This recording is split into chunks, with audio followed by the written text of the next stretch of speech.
네, 김건희 특별검사팀이 윤석열 전 대통령 부부의 공천 개입 의혹과 관련해 국민의힘 윤상현 의원을 불러서 조사하고 있습니다.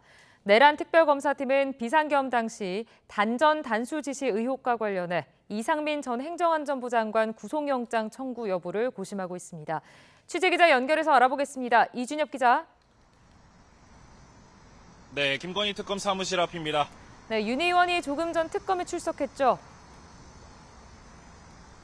네, 윤상현 의원은 조금 전 오전 9시 반쯤 김건희 특검 사무실로 출석해 조사를 받고 있습니다.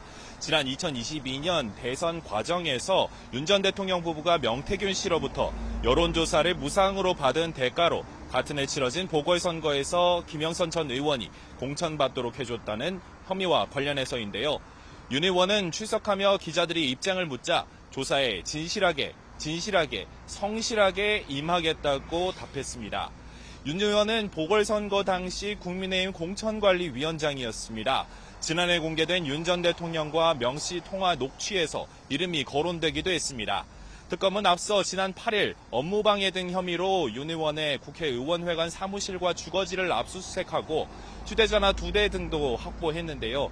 윤 의원은 당시 입장문을 내고 대선 이후 압수수색까지 하는 것에 대한 의도와 이유를 잘 모르겠다면서도 특검 요청이 오면 앞으로도 당당하고 성실하게 조사에 임할 것이라고 밝혔습니다.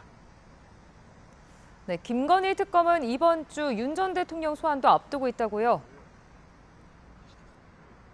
네, 그렇습니다. 윤 전 대통령에 대해서 특검은 공직선거법 위반 혐의로 모레 10시에 조사를 받으라고 통보해둔 상황입니다.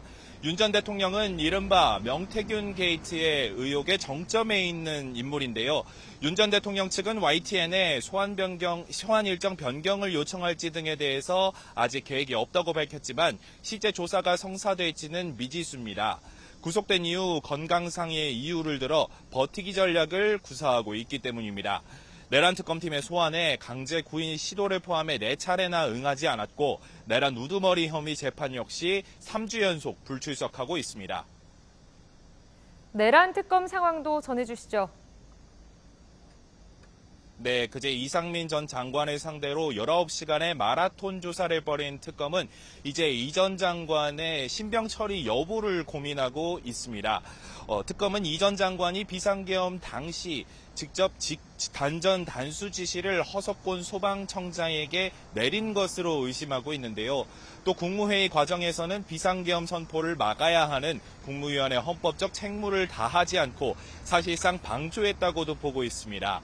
다만 특검은 이 전 장관에 대한 추가 조사가 필요하다는 판단 아래 다시 소환 통보를 할지 아니면 곧바로 구속영장 청구에 나설지 고심하고 있는 것으로 파악됐습니다. 지금까지 김건희 특검 사무실 앞에서 YTN 이준엽입니다.